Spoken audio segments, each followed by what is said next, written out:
20 अक्टूबर से लेकर 10 नवंबर तक का जो टाइम है वो बड़ा इम्पोर्टेंट है। इस दौरान भारत किसी भी वक्त पाकिस्तान के किसी भी इलाके में हमला कर सकता है। भारतीय आर्मी चीफ का ये कहना है कि इस दफा पाकिस्तान को सोचना होगा कि उसे दुनिया के नक्शे पर रहना है या नहीं। भारतीय डिफेंस मिनिस्टर राजनाथ सिंह ने ये कहा कि पाकिस्तान को ये सोचना होगा, अगर उन्होंने सरकरीक में कुछ इस ऐसी वैसी हरकत की तो ये जान ले कि सीधी सड़क कराची को जाती है। हम ये कहना चाहेंगे तो आओ ना खुशबू लगा, हम पहले से ज्यादा तैयार हैं। पाकिस्तान पर पहले तो डिप्लोमेटिक प्रेशर था लेकिन अब नहीं है। पाकिस्तानी अफवाज और पाकिस्तानी कौम पहले से ज्यादा तैयार है। अस्सलाम वालेकुम नाज़रीन, मैं हूं राना अली ज़ुहैब और आप देख रहे हैं यूट्यूब चैनल। नाज़रीन, हाजिर हूं आज एक नई वीडियो के साथ, एक नए मौजू के साथ। आज का मौजू बहुत इंपॉर्टेंट है। इंपॉर्टेंट इस वजह से है कि हालिया भारतीय आर्मी चीफ, उसके बाद भारतीय defence minister, even that Narendra Modi और एयर चीफ के बयानात को लेके बहुत ज़्यादा हल्ला गुल्ला मच चुका है। लगता ये है कि भारत फिर से पाकिस्तान के ऊपर किसी किस्म की कोई मौसीकी, हल्की फुल्की मौसीकी करने के लिए तैयारी कर रहा है, जो उनके बयानात से जाहिर होता है। लेकिन मैं यहाँ पे एक बात आपको बताना चाहूँ कि हमारे जो बड़े मोतबर ज़राए हैं उनसे हमें ये पता चला है कि 20 अक्टूबर से लेकर 10 नवंबर के दरमियान, यानी कि 20 अक्टूबर से 10 नवंबर के दरमियान किसी भी वक्त भारत पाकिस्तान के किसी भी इलाके में किसी भी जगह पर कोई हमला कर सकता है। इसके लिए हमारी बहादुर अफवाज जो है वो पहले से ज़्यादा तैयार है। इसका अंदाज़ा हम इस बात से लगा सकते हैं और इस वीडियो में मैं आपको ये भी बताऊंगा कि जो हालिया बयानबाजी, जो बड़ी गर्मजोशी के साथ बयानबाजी शुरू हो चुकी है, इसके पीछे वजह क्या है, रीज़न क्या है, इसकी प्लानिंग कहाँ पर हुई और किस शख्स के ज़िम्मे क्या काम लगाया गया। सबसे पहले हम आते हैं भारतीय आर्मी चीफ की हालिया एक बयानबाजी की तरफ। उसने एक बयान दिया जिसमें उसने अपने फौजी एहलकारों के साथ खिताब के दौरान उसने ये कहा कि अब पाकिस्तान को ये सोचना होगा कि उसे दुनिया के नक्शे पर रहना है या नहीं। दूसरी बात उन्होंने ये कही कि जो भारतीय सेना है, भारतीय फौज है, वो ऑपरेशन सिंदूर 1.0 के मुकाबले में अब पहले से ज़्यादा तैयार है और हम वो रवैया इख्तियार नहीं करेंगे जो ऑपरेशन सिंदूर 1.0 में हमने इख्तियार किए रखा। ये छोटी सी एक वीडियो है 30 सेकंड की भारतीय आर्मी चीफ की, उन्होंने क्या कहा ये सुने, उसके बाद हम अगली बात। इस बार भारत देश पूरी तैयारी के साथ है और इस बार वो संयम नहीं रखेगा जो सिंदूर 1.0 में हमने संयम रखा। इस बार हम आगे की कार्रवाई करेंगे और कुछ ऐसी कार्रवाई करेंगे कि हो सकता है पाकिस्तान को सोचना पड़े कि उसे इतिहास में, भूगोल में रहना है कि नहीं रहना। अगर उसे भूगोल में अपनी जगह बनानी है तो उसके लिए उसे जो स्टेट स्पॉन्सर टेररिज्म जिसको हम बोलते हैं, यानी कि उसका देश जो टेररिज्म को स्पॉन्सर कर रहा है उसे रोकना पड़ेगा। तो आप अपनी पूरी तैयारी करके रखिए और अगर परवरदिगार चाहेंगे, भगवान चाहेंगे, भाई गुरु चाहेंगे तो बहुत जल्दी ही आपको मौका मिलेगा। उसके लिए ऑल द बेस्ट। जय हिंद। जी, तो नाज़रीन, आपने भारतीय आर्मी चीफ की वीडियो देखी। वीडियो में आपने ये सुना कि वो ये कहते हुए दिखाई दिए हमें कि ऑपरेशन सिंदूर 1.0, यानी कि जो ऑपरेशन सिंदूर वो पहले लॉन्च किया था उन्होंने, उसमें भारत का वो रवैया नहीं रहेगा।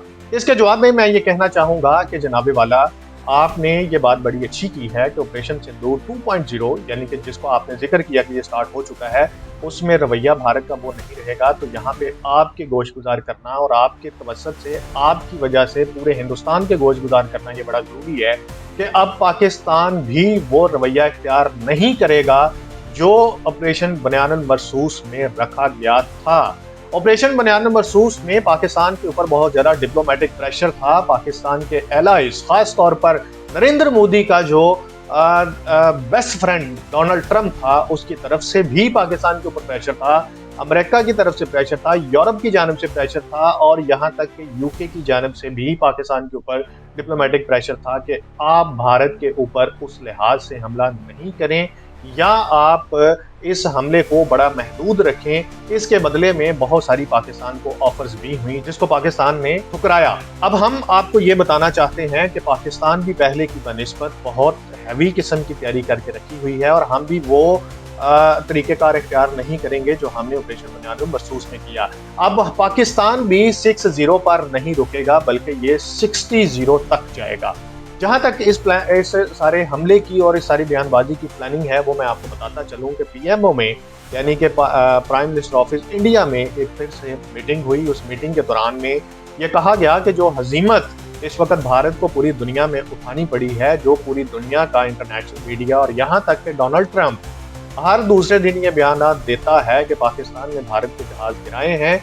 इंडिया को जो पूरी दुनिया में एक रुसवाई का सामना करना पड़ा है, उसकी भरपाई अब कैसे की जाए। इसके साथ सोने पे सुहागा नरेंद्र मोदी के लिए यह है कि बिहार का इलेक्शन सर पर है, और बिहार का इलेक्शन इस वक्त नरेंद्र मोदी के लिए इसलिए भी जरूरी है कि सेंटर में इस वक्त नरेंद्र मोदी अगर प्राइम मिनिस्टरशिप की सीट के ऊपर बैठा है तो ये जो करंट बिहार की सीटें हैं उसकी वजह से बैठा है, क्योंकि बिहार का इलेक्शन जो है, बिहार की जो सीटें हैं वो इस वक्त नरेंद्र मोदी के एलाइज हैं, और उसकी वजह से उसके जो नंबर हैं वो सेंटर में पूरे हैं।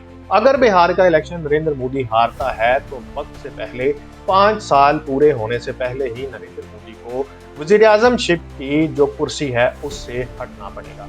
कांग्रेस ने कहीं ना कहीं बिहार के अंदर नरेंद्र मोदी को टक्कर तो दी हुई है, लेकिन ये टक्कर इस वक्त हमें और ख़ास तौर पर पूरे भारत को ये नज़र आता है कि किसी काम की नहीं आएगी। उसकी वजह ये है कि बीजेपी ने बिहार के अंदर 30 लाख मुसलमानों को उनका जो वोट डालने का हक है उससे महरूम कर दिया गया। वो किस तरीके से उन्होंने महरूम किया कि इलेक्शन कमीशन ऑफ इंडिया की ऑफिशियल वेबसाइट्स और ऑफिशियल जो बिहार का रिकॉर्ड है उसमें से 30 लाख मुसलमानों का जो वोटर मुसलमान हैं उनके वोट्स को कैंसिल कर दिया गया है।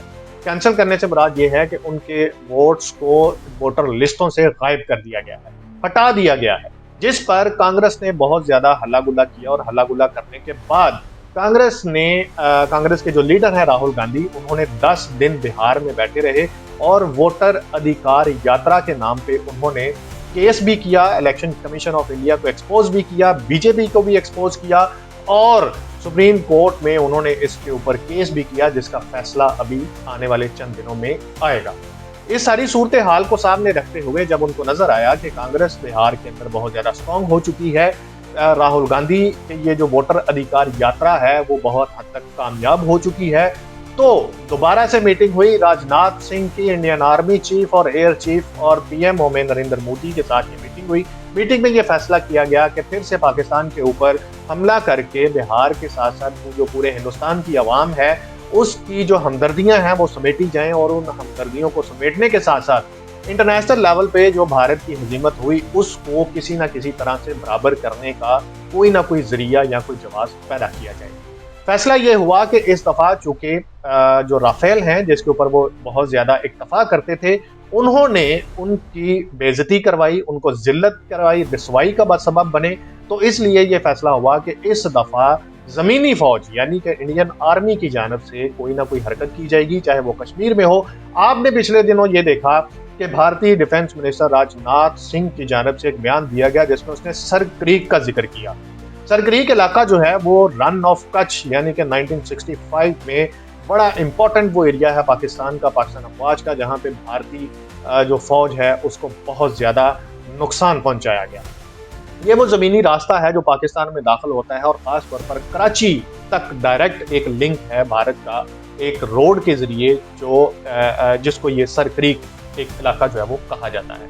राजनाथ सिंह ने यह कहा कि अगर पाकिस्तानी फौज ने सर क्रीक में कुछ करने की कोशिश की, अगर सर क्रीक के जरिए वो भारत पर हमला करने का इरादा रखते हैं, तो ये जान लें कि वो सड़क सीधी कराची को जाती है। तो राजनाथ सिंह साहब, आपसे ये गुजारिश है कि भाईजान आए ना खुशबू लगा के, हम पहले से ज्यादा तैयार हैं। पाकिस्तानी कौम तो पहले ही अभी उस खुमार से बाहर नहीं निकल पा रही जो उन्होंने अपनी पाक अफवाज के साथ शाना बचाना खड़ा होके आपके ड्रोन्स गिराए, लोगों ने अपने घरों से बाहर निकलकर जो मिसाइल्स हैं वो अपनी निगरानी में चलवाए, और ये अश्योर किया कि आपका नुकसान, आपकी फौज का नुकसान जो है वो कहाँ तक हुआ है।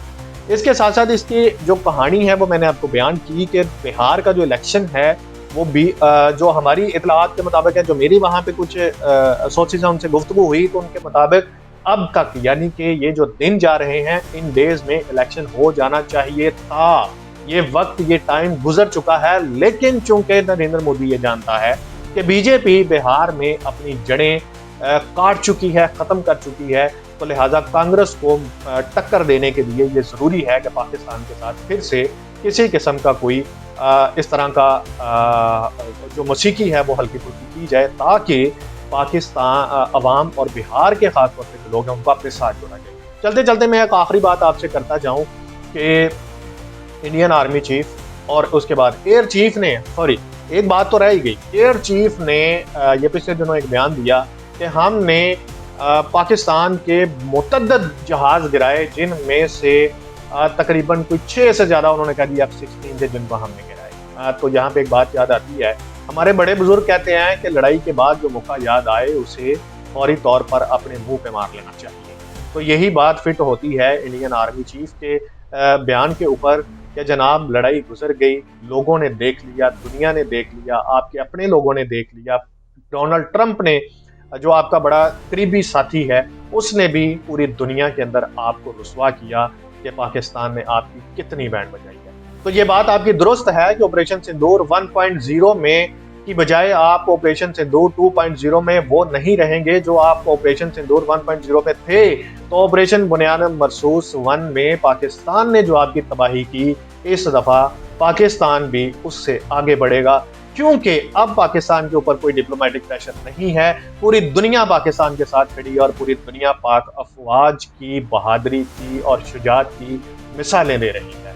अपना और अपना इस चैनल का बहुत सारा ख्याल रखिएगा। इंशाल्लाह अगली अपडेट्स तक मैं फिर हाजिर हूँगा। मुझे दीजिए इजाज़त। अल्लाह हाफिज़। पाकिस्तान जिंदाबाद।